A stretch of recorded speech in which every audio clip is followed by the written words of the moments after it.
코인이슈가 이런 말씀을 드렸었죠. 이유도 언젠가는 다 서로 갈라설 겁니다.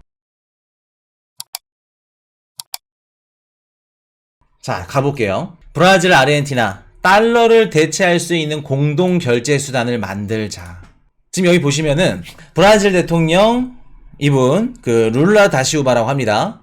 그리고 알베르토 페르난데스 아르헨티나 대통령, 그리고 오른쪽이 에보 모랄레스 볼리비아 전 대통령이라고 합니다.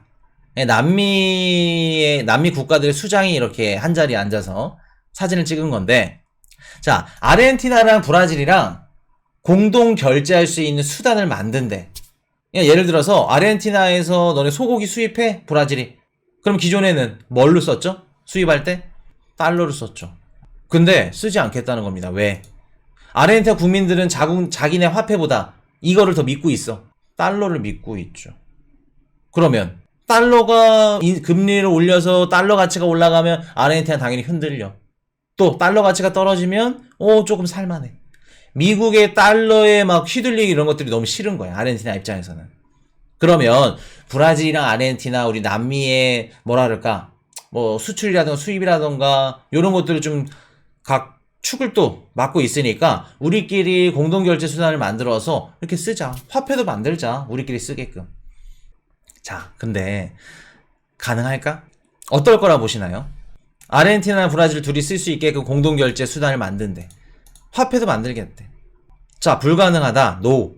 가우초 무산됨. 왜 불가능할까? 자, 브라질과 아르헨티나가 자기네들끼리 사용할 수 있는, 무역에서만 쓸 수 있는 뭐 화폐를 만듭니다. 아니면 뭐 같이 이렇게 화폐를 만듭니다 하면은 그 화폐를 보증할 수 있는 자산이 있어야 돼.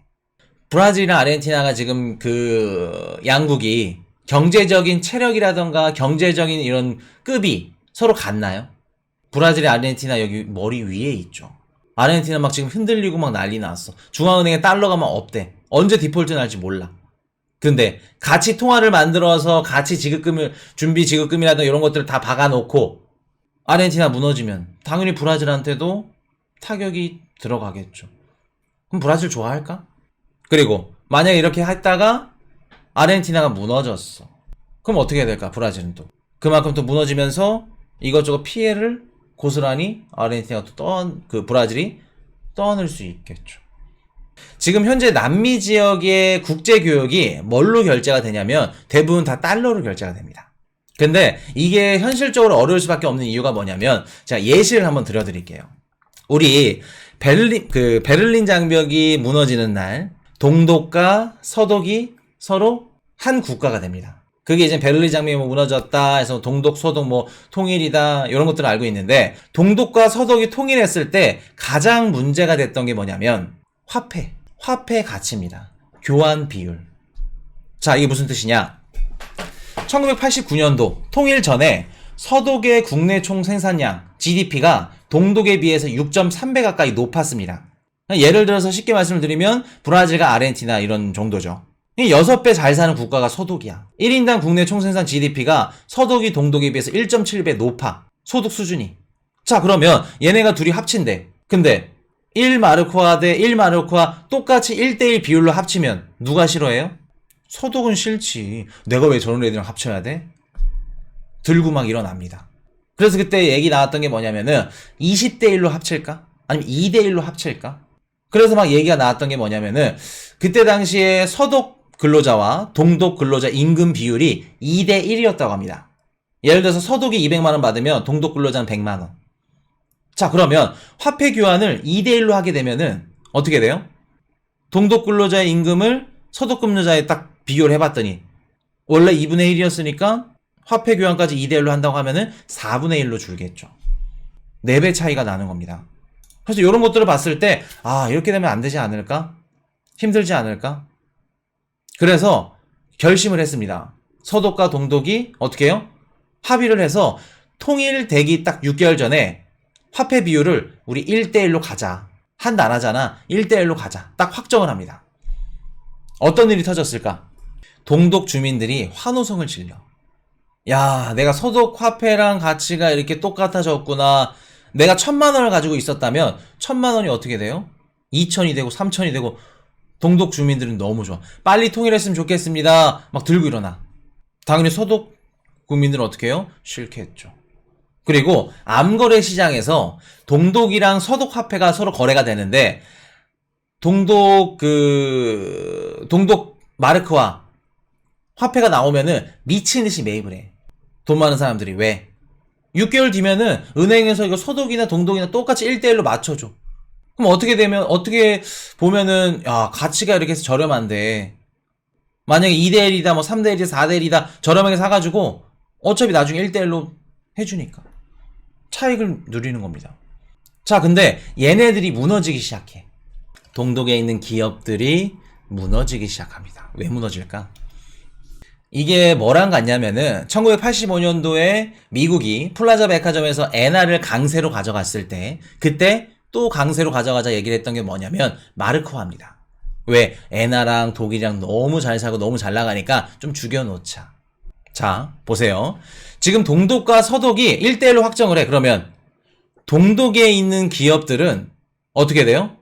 기존에 동독에 있는 기업들은 수출을 하거나 제품을 찍어냈을 때 저렴해. 왜? 얘네 화폐 가치가 낮으니까 수출도 잘 되고 저렴하니까 많이 팔리고 매출이 잘 나왔는데 서독과 같이 1대1로 수합을 한다 그러네?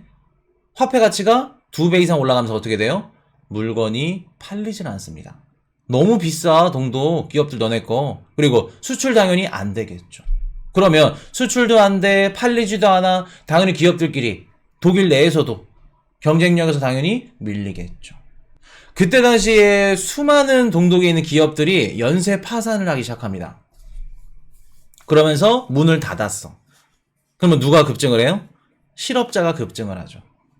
그래서 나중에 봤더니 동독이랑 서독이랑 1대1 비율로 맞춰놔서 막 국민들이 동독 국민들이 너무 막 환호성을 지르고 막 좋아했어. 근데 나중에 봤을 때 어떻게 됐다? 다 실직하고 공장에서 잘리고 정부에서 주는 실업수당 이걸로 생계 이어나가고 어떻게 보면 1대1 교환의 가장 큰 수혜자였다가 피해자가 누구다? 동독 주민들. 그렇기 때문에 두 개의 국가가 한 개의 통화로 합치거나 아니면 한 개의 통화로 같이 이렇게 쓰거나 이런 부분들이 굉장히 어렵다. 굉장히 어렵다. 교환 비율부터 해서 서로 경제 체력이며 서로 경제력이 다 다르기 때문에 이런 것들을 서로 합칠 수가 굉장히 어렵다. 코인이 씨가 이런 말씀을 드렸었죠. EU도 언젠가는 다 서로 갈라설 겁니다. 왜 그런 말씀 드렸죠? EU가 갈라서는 EU 뭐라고 말씀드렸죠? 또 월요일 또 라임을 또 이렇게 독일, 프랑스 이런 애들은 잘 사는데 조금 좀 못 사는 애들 스페인, 이탈리아, 그리스 이런 국가들은 너무 못 살아. 그러면 부채라던가 아니면 분담금이라든가 이런 것들을 비율을 다 산정을 해서 줄 건데 얘네가 만약에 무너졌어. 이탈리아가 무너졌어. 그럼 누가 도와줘야 돼요? 독일이나 프랑스나 얘네들이 조금 더 내서 도와줘야 돼. 근데 누가 도와주고 싶겠어?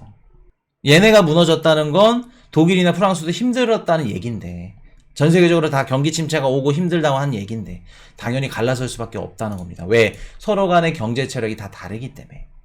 그렇기 때문에 이런 것들 경제상 모든 부분 두 개의 국가가 한 개의 통화를 합치는 거는 너무나도 어렵다. 쉽지 않다. 고통이 있기 때문에 현실적으로 힘들다. 물론 무역할 때만 쓸 겁니다. 무역 거래할 때만 쓸게요. 그것도 녹록지 않을 겁니다. 근데 그거를 어느 정도 가능성을 올려주고 실현 가능성을 조금 더 높여주는 게 뭐냐면 스테이블 코인이 있기 때문에. 여기서도 스테이블 코인이 나오는 겁니다. 이해되셨죠? 영국은 역시 지금 영국이 브렉시트 이후에 EU에 나왔죠. 나왔는데 지금 많은 전문가들 분석하시는 분들 보면은 나와서 폭망했다. 유럽 금융의 허브 중심 자리를 놓쳤고 이런 얘기들을 많이 합니다. 근데 이게 향후 10년, 20년 뒤에는 나온 이유를 알겠구나. 잘 나왔다. 라고 하는 이제 그런 분석들이 나오는 걸 보시게 될 거예요. 그렇기 때문에 앞으로는 스테이블 코인도 마찬가지고 CBDC도 마찬가지고 이러한 다양한 화폐들로 인해서 이런 양국가 간에 다양한 국가 간에 또 이렇게 통용되는 화폐라던가 결제망이라던가 이런 다양한 수단들이 나올 수밖에 없다는 거. 이런 것들이 또 활성화가 되고 조금 또 올라가면은 우리 비트코인 가격은 또 어떻게 돼요? 전 세계 블록 경제가 딱 들어갔어. 그러면 비트코인의 쓰임새가 또 올라가는 겁니다. 가치도 말할 거 없고. Hey, I got a confession. Been losing all momentum.